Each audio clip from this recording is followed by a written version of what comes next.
فائز ہے۔ انجمن الاصلاح اسی کا ایک مظہر ہے۔ یہ وہ بزم ہے جہاں ذوق سخن اور فکر و نظر کو بالیدگی عطا ہوتی ہے۔ یہی وہ اسٹیج ہے جہاں نامور خطبہ،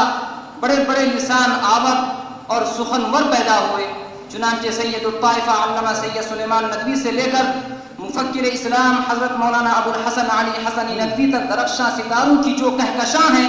وہ اسی انجمن کی رہین منت ہے۔ لہذا ضرورت ہے اس بات کی کہ ہم بھی اپنے اندر بالغ نظری و بلند نگاہی، جرأت رندانہ و جذبہ قلندرانہ پیدا کریں تاکہ اپنی صلاحیتوں کو اسلام اور مسلمانوں بلکہ پوری انسانیت کی خدمت کے لیے استعمال کر سکیں اور اس شعر کا مصداق بن سکیں۔ کوئی بزم ہو کوئی انجمن یہ شعار اپنا قدیم ہے، کوئی بزم ہو کوئی انجمن یہ شعار اپنا قدیم ہے، جہاں روشنی کی کمی ملی وہیں ایک چراغ جلا دیا۔ محترم سامعین، اسی تناظر میں فضلاء ندوہ نے زندگی کے ہر میدان میں اپنے انمٹ نقوش چھوڑے ہیں۔ اخیر دور میں اس کی مثال حضرت مولانا سید ابو الحسن علی حسنی ندوی کی ہے، جن کے نام نامی سے یہ رواق منسوب ہے۔ حضرت مولانا رحمۃ اللہ علیہ نے اپنی علمی آگہی، فراست ایمانی، تاریخ پر گہری نظر، زبان و ادب، علم و فکر اور جدید و قدیم رجحانات سے واقفیت کی بنا پر عالمی سطح پر امت اسلامیہ کی صحیح رہنمائی کی ہے، اور مولانا رحمۃ اللہ علیہ کے دور میں ندوے نے وہ فریضہ انجام دیا جس کی طرف علامہ اقبال نے اشارہ کیا ہے کہ میرا ایک مدت سے عقیدہ ہے کہ ہندوستان کے مسلمان جو سیاسی اعتبار سے دیگر ممالک اسلامیہ کی کوئی مدد نہیں کر سکتے، دماغی اعتبار سے ان کی مدد بہت کر سکتے ہیں۔ کیا عجب ہے اسلامی ہند کی آئندہ نسلوں کی نگاہوں میں ندوہ علی گڑھ سے زیادہ کارآمد ثابت ہو۔ عزیزان ابو الحسن، موجودہ دور جو علم اور میڈیا کا زمانہ ہے، اس میں ندوے کی اہمیت و ضرورت اور زیادہ بڑھ گئی ہے۔ اس لیے کہ ندوے کا یہ شعار رہا ہے کہ زمانے کے تقاضوں، چیلنجوں اور حالات و رجحانات کو سامنے رکھتے ہوئے امت اسلامیہ کو غذا فراہم کرے۔ اس کے لیے ایسی ہی تیاری کی ضرورت ہے، اور یہ تیاری ندوے کی فراہم کردہ وسائل سے کرنا ہے۔ انہی وسائل میں انجمن الاصلاح بھی ہے۔ اس کے مختلف شعبے ہیں: بزم خطابت، بزم سلیمانی، بزم ثقافت، بزم صحافت، دار الاخبار، دار المطالعہ اور دار الکتب۔ محترم سامعین، ہر دور میں فرزندہ ندوہ نے ان وسائل سے ذمہ داروں کی سرپرستی و تربیت اور اساتذہ کرام کی رہنمائی میں بھرپور فائدہ اٹھایا ہے، اور یہ رواق جہاں آج ہم انجمن الاصلاح کا افتتاح کر رہے ہیں، یہ جس عظیم شخصیت سے منسوب ہے، اس کی خصوصیات، منہج فکر و عمل اور طریقہ دعوت کو اختیار کرنے کی ضرورت ہے۔ مولانا رحمۃ اللہ علیہ کی نمایاں خصوصیات میں احسان، اعتدال اور جامعیت ہے۔ جیسا کہ شفیق جون پوری نے مولانا رحمۃ اللہ علیہ کی تعریف میں کہا ہے: خاک ساری تیری دیتی ہے پیام بو تراب، تیری دانائی میں انداز عمر پاتا ہوں میں، گر نہیں سیف و علم نو کے قلم سے کام لے، اے علی ندوی تجھے کچھ باخبر پاتا ہوں میں۔ محترم سامعین، ہمارے موجودہ سرپرست اسٹیج پہ جلوہ افروز حضرات اسی فکر و عمل پر کاربند ہیں، اور زمانہ اس کا معترف بھی ہے۔ بقول شخص سے سوچنے کا ان کا انداز، کام کا ان کا طریقہ، حالات کا ان کا تجزیہ، نتائج پر ان کی نظر، فیصلوں میں ان کی حکمت، معاملات میں ان کی دور اندیشی،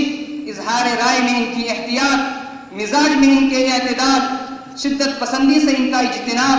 ٹکراؤ سے حتی الامکان پرہیز، یہ ان کی وہ خصوصیات ہیں جو مفکر اسلام حضرت مولانا رحمۃ اللہ علیہ کی رفاقت کا ثمرہ، ان کی صحبتوں کا اثر اور ان کی تربیت کا نتیجہ ہے۔ دعا ہے کہ ان حضرات کا سایہ تا دیر قائم رہے، اور ندوی فکر، ندوی مزاج، ندوی اسلوب اور ندوی طریقہ کار کی آبیاری ان کے ہاتھوں ہوتی رہے۔ دوستو، اب ذمہ داری ہماری ہے کہ ہم بھی اسی نہج پر کاربند ہوں۔ یہ کیسے ہو؟ اسی کی رہنمائی کے لیے بزم سجائی گئی ہے، اور سال رواں کی کابینہ جو مشفق مربیان صاحبان جناب مولانا شمیم احمد ندوی، جناب مولانا شیخ ابرار احمد ندوی اور جناب مولانا محمد وثیق صاحب ندوی حفظہم اللہ کی سرپرستی میں تشکیل دی گئی، اس کی نظامت کا باریگیرہ اس عاجز کے دوش ناتواں پر ڈالا گیا۔ الحمدللہ امسال انجمن الاصلاح کے نظام کو مزید وسعت دی گئی ہے تاکہ طلباء الاصلاح کے ہر شعبے سے بھرپور استفادہ کر سکیں۔ اس کے لیے ہفتہ واری ہونے والے پروگرام کو ہاسٹل کے تینوں حالوں میں منعقد کرنے کا نظام ترتیب دیا گیا ہے، اور اس کے نظم و نسق کے لیے 3 نائب ناظم اور 3 معتمدین و نائب معتمدین کا انتخاب بھی عمل میں آیا ہے، جن کی فہرست حسب ذیل ہے: نائب صدر حاضر حسن، نائب ناظم ذیلی محمد تاجدار، نائب ناظم درمیانی محمد علقمہ، نائب ناظم بالائی محمد راشد، بزم خطابت زیری معتمد محمد شرف عالم، نائب معتمد ابو عاصم، معاون مہتاب عالم، بزم خطابت درمیانی معتمد محمد مونس، نائب معتمد شفیق الزماں، معاون برکت اللہ، بزم خطابت بالائی معتمد محمد منتظر، نائب معتمد محمد سلمان ساجد، معاون محمد راشد اقبال،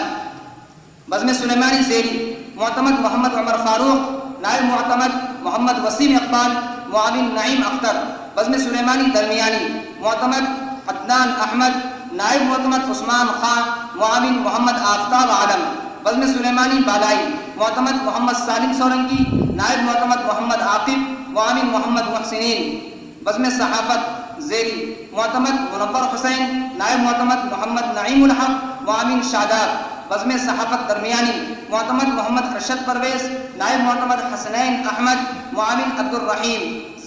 بزم صحافت بالائی معتمد محمد نعمان، نائب معتمد وحید، معاون محمد نعمان بن خلیق، بزم ثقافت زیری معتمد محمد اسحاق کشمیری، نائب معتمد معز حسن، بزم ثقافت درمیانی معتمد امیر حمزہ، نائب معتمد امیر الدین، معاون محمد شاکر، بزم ثقافت بالائی معتمد محمد اظہر، نائب معتمد محمد شاہد کشمیری۔ اس مختصر سے جائزے کے بعد اب ہم جناب محتمم صاحب سے درخواست کرتے ہیں کہ اپنے کلمات عالیہ سے ہم طلبہ کو سرفراز فرمائیں۔